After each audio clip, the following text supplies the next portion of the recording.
রাজ্যের শিক্ষক নিয়োগ দুর্নীতি নিয়ে ফের বিস্ফোরক অভিযোগ। কার্যত বোমা ফাটালেন শুভেন্দু অধিকারী।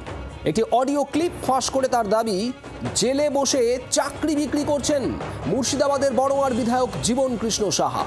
বিষয়টি নিয়ে এখনো পর্যন্ত তৃণমূলের কোনো প্রতিক্রিয়া মেলেনি।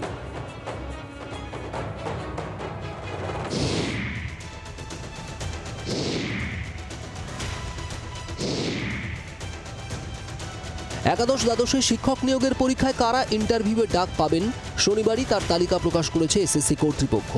তার 24 ঘন্টা কাটতে না কাটতেই ভয়ঙ্কর অভিযোগ সামনে নিয়ে এলেন রাজ্যের বিরোধী দলনেতা। রবিবার এক অডিও ক্লিপ প্রকাশ করে তিনি অভিযোগ করেন, জেলে বসেই চাকরি বিক্রি করছেন মুর্শিদাবাদের বড়োয়ার বিধায়ক জীবন কৃষ্ণ সাহা। সেই অডিওর সত্যতা স্বীকার করেনি জি 24 ঘন্টা। তবে শুভেন্দুর দাবি, অডিও ক্লিপের পুরুষ কণ্ঠ জীবন কৃষ্ণেরই। কি সেই কথোপকথন? এই মুহূর্তে 50 টাকা আগে পাঠাতে।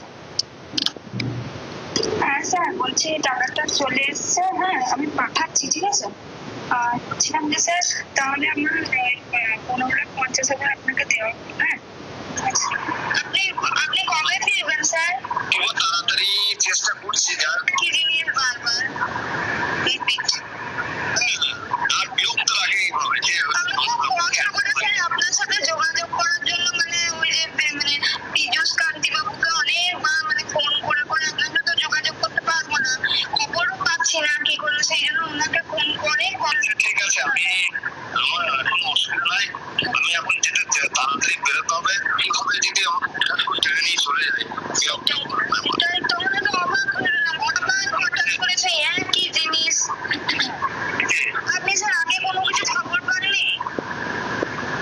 খবর কি করে পাবো? ওরা যেন কি খবর দিয়ে আছে কি? মানুষকে কত একবার সিবিআই ধরলো, একবার ইডি ধরছে, যখন ধরবি তো একসঙ্গে ধরলে।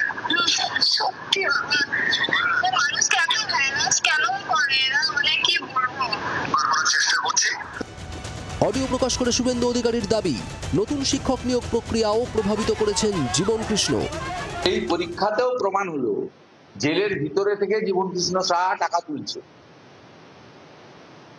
50 টাকা লাগবে, 15.5 পেয়েছি। আপনি নিজে শুনুন, 16-11।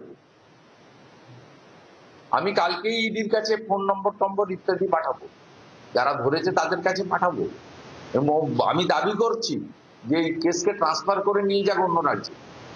এটাই তার ডকুমেন্ট। তৃণমূলকে ক্ষমতা থেকে সরাতে না পারলে এই দুর্নীতি চলতেই থাকবে বলে শুভেন্দুর দাবি।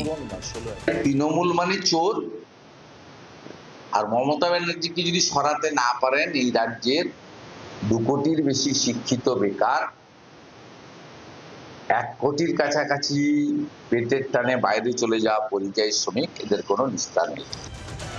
নিয়োগ দুর্নীতিকাণ্ডে পরপর 2 বার কেন্দ্রীয় তদন্তকারী সংস্থার হাতে গ্রেপ্তার হয়েছেন জীবন কৃষ্ণ সাহা।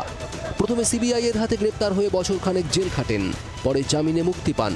কয়েক মাস আগে ফের তাকে গ্রেপ্তার করে ইডি। বর্তমানে আলিপুরের প্রেসিডেন্সি জেলে বন্দী জীবন কৃষ্ণ।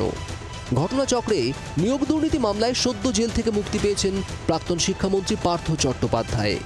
এমনই আবহে নতুন নিয়োগ পরীক্ষা নিয়ে অডিও বোমা ফাটালেন শুভেন্দু। ভোটমুখী বাংলায় এর অভিঘাত কতটা, তার আঁচ মিলবে আগামীতেই। ব্যুরো রিপোর্ট, জি 24 ঘন্টা। বাংলার আওয়াজ, বাঙালির আবেগ, জি 24 ঘন্টা।